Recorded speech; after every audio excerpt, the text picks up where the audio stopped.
And if you had to share something like one golden nugget that you learned for your interview prep inside the academy with someone who's not in the academy, who's just prepping for their interview, what tip do you think you would give them?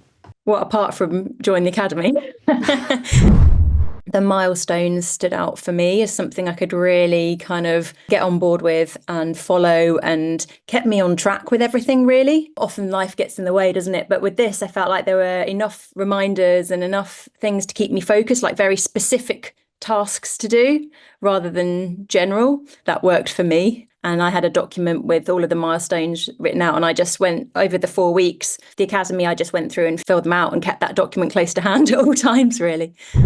I have never come out of an exam or an interview thinking, yeah, I mean, that was as good as I could have done.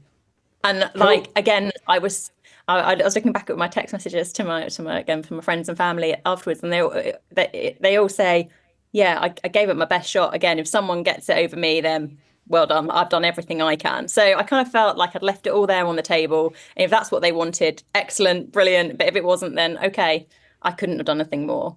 And I have never felt like that before. That's great.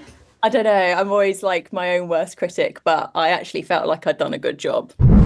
I would say it's probably the most important amount of money that you've ever parted with to some extent. Because at this point, you know, in your career, you're trying to get the job that potentially is going to be your job for the rest of your life. And really, you have to do everything you can to put yourself in the best possible position. I think you kind of owe it to yourself, really.